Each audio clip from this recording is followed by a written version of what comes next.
तो क्या कहना चाहेंगी आप, केजरीवाल सरकार क्यों नहीं पेट्रोल के दाम कम कर रही है? पेट्रोल डीजल के दाम कम करके माननीय हमारे मोदी जी ने एक मस्त गेम खेला है, क्योंकि उनको चुनाव में हार का डर लग रहा है।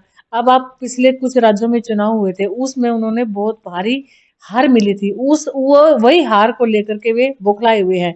इसलिए उन्होंने पब्लिक को बेवकूफ बनाया है, पेट्रोल और डीजल के दाम कम किए। आप 2-3 दिन पहले देख लो ने, जो 1 साल से हमारे किसान भाई बॉर्डर पे बैठे हुए थे, जी। उनकी क्या हालत थी। 700 से ज्यादा लोगों की हत्याएं हो चुकी है, मौत हो चुकी है उनकी वहां पे। जी। और किसी भी बीजेपी के जो बड़े नेता हैं, छोटे नेता हैं, आज तक उन्होंने जाकर के उनकी सुध तक नहीं ली।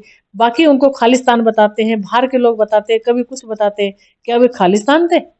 अगर खालिस्तान थे तो अब मोदी जी को अब कैसे सूद आ गई कि जब उनकी जो उनकी मांगे थी, अब उनको क्यों उन्होंने मानने के लिए तैयार हो गए, क्यों मतलब आप माने? ये कहना चाहती हैं कि इलेक्शन देख करके नरेंद्र मोदी जी ने पेट्रोल के दाम कम किए हैं। ये तो तो सच है। क्या ये इलेक्शन दिल्ली सरकार के लिए नहीं है? दिल्ली दिल्ली में भी तो एमसीडी के इलेक्शन मैडम जी, होने हैं। दिल्ली को तो आप मैं दिल्ली सरकार को तो एक तरफ रखती हूँ। पहले मैं मोदी जी के बारे में बात कर रही हूँ ना। आप बोलते हो मोदी जी ने पेट्रोल डीजल के दाम कम कर दिए, क्योंकि उनको अभी कुछ टाइम पहले चुनाव हुए थे, उपचुनाव हुए थे। उस चुनाव में उनको बहुत भारी हार मिली थी। अब ये 7 राज्यों में चुनाव है, इस डर से उन्होंने किसानों की भी बात भी मानी है और पेट्रोल डीजल के दाम भी कम किए। अभी और कुछ टाइम के बाद देखना आपकी क्या क्या लोगों की वो मांग पूरी लेकिन करेंगे। अगर लेकिन बात जो 7 साल से जी। 8 साल से 7-8 साल से ये बीजेपी सरकार है, तब तो उन्होंने किसी की भी सुध नहीं ली। तब क्यों नहीं कम की? लेकिन बात अगर राज्यों की जाए तो राज्य सरकार का भी फर्ज बनता है, जैसे कि यूपी सरकार ने अपने पेट्रोल के दाम कम किए हैं, हरियाणा सरकार ने भी पेट्रोल के दाम कम किए हैं। तो इन लोगों ने जब कम कर दिया तो दिल्ली सरकार क्यों पीछे है?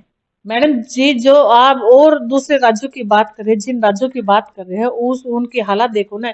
आप एजुकेशन पर देख लो, आप हेल्थ हेल्थ को लेकर देख लो, हॉस्पिटलों को देखो कितनी हालत खराब है।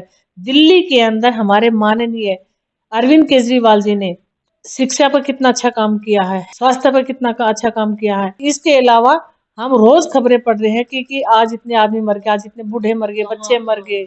अगर मैडम यूपी की बात करें तो आप देखो, अखबार उठा करके देखो ना, खबरों को पढ़ो ना, कितने बच्चे मरते हैं, कितने बड़े बूढ़े मरते हैं।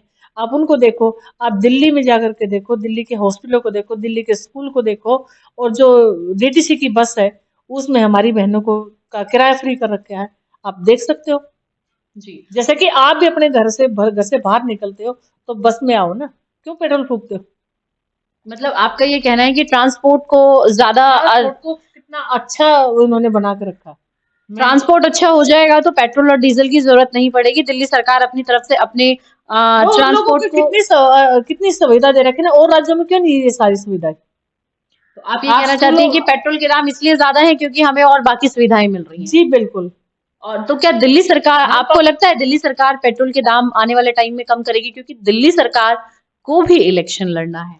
दिल्ली सरकार दिखावे की राजनीति नहीं करती, काम की राजनीति करती है। अभी जो अब आगे एमसीडी के इलेक्शन होंगे, जो आगे इलेक्शन होंगे, वे अपने काम के पब्लिक के सामने जाकर के वोट मांगेंगे, ना कि दिखावे के। मैडम जी, अभी इसी साल बंगाल में चुनाव थे, तो हमारे माननीय मोदी जी ने वहीं पर रोक लगा दी थी कि पेट्रोल के दाम ना बढ़े। तो पहले हर बार दाम बढ़ते थे। और दिल्ली सरकार काम की राजनीति करती है, ना कि दिखावे की राजनीति। वे अपने काम को दिखाएगी और इलेक्शन लड़ेगी। और तो आपको क्या लगता है कि आने वाले एमसीडी के चुनाव में क्या पेट्रोल के दाम एमसीडी के चुनाव को इफेक्ट नहीं करेंगे? नहीं, क्योंकि उन्होंने काम किया, पब्लिक का काम किया। काम पे ही जीतेगी। जैसे कि 2020 में काम की राजनीति पे वोट मांगे थे, ना कि दिखावे की राजनीति पे वोट मांगे थे, और भारी बहुमत से जीत के आई थी, 62 सीट। जी। Thank you so much ma'am, आपने हमें इतनी सारी जानकारी दी। ये हमारे साथ सरिता फोगाट जी थी, जिन्होंने बताया कि एमसीडी के इलेक्शन दिल्ली सरकार जुमलेबाजी की राजनीति से नहीं, काम की राजनीति से जीतेगी। ये तो आने वाला वक्त बताएगा कि एमसीडी में किसकी सरकार बनती है और किसकी नहीं। फैसला आपके हाथ है। धन्यवाद।